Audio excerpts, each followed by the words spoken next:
今天我要阐发的观点就是为什么哮喘的人、过敏的人、得鼻炎的人这么多。除了大气污染之外，还有什么其他原因吗？你绝对想不到。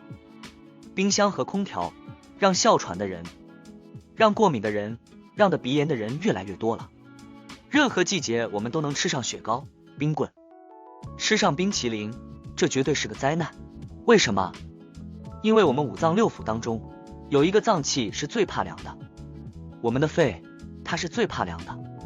为什么冬天的时候呼吸道疾病这么多？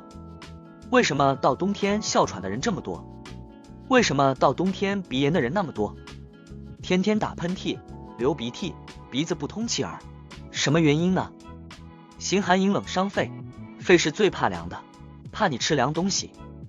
这就是肺的特性，肺开窍于鼻，鼻是肺的外壳，那也就是鼻子就相当于肺的通气口，嗓子是肺的必经之路，咽喉要道。那么肺主皮毛，我们的皮肤特别敏感，爱过敏，起疙瘩，有很多人得了荨麻疹。实际上这都跟肺受凉有关系。这个凉，过分的吃冷饮、吹空调，最后把肺给伤了。那肺是什么呢？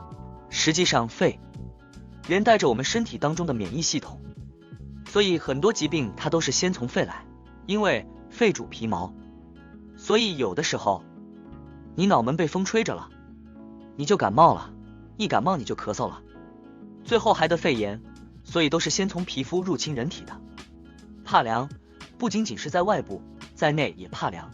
冰淇淋吃了，但是你想不到，可能用不了多久，这个过敏性哮喘、气管炎，包括久治不愈的咳嗽，包括鼻炎，包括荨麻疹，浑身上下起疙瘩都来了。过敏性的哮喘、过敏性的鼻炎、咽炎，我们是不是一吃凉东西就会犯病？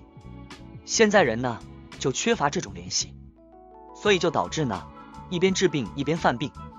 所以为什么这些老中医在给你看病的时候都告诉你不要吃生冷油腻？所有人都这么说，慢慢的大家觉得这是一句套话，觉得这就是例行公事，但实际上它有它的含义。尤其是治肺病、治鼻炎、治哮喘、治皮肤瘙痒、治荨麻疹，这个一定要记住了，绝对不能吃凉的。你喝热乎的你还来不及呢，你老吃凉的，你一定会得病。所以这就是中医讲的，叫心寒阴冷能伤肺。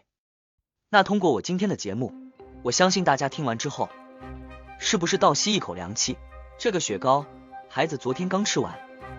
作为家长来讲，你需要做的就是把这些雪糕统统的扔掉。如果你还觉得没什么可注意的，没什么了不起的，那么必将付出健康的代价。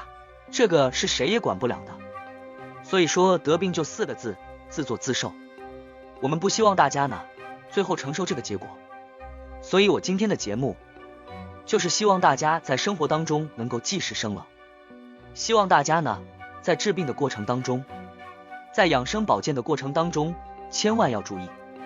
今天的节目就到这里，本视频提到的所有中草药保健品在视频的描述栏里有链接，请在使用本视频里提到的所有中草药保健品前，请咨询医生。如您有任何的问题，请在视频下方留言，我们将有专业的中医师为您解答。谢谢观看，请点赞、关注、留言、转发，我们下期节目再见。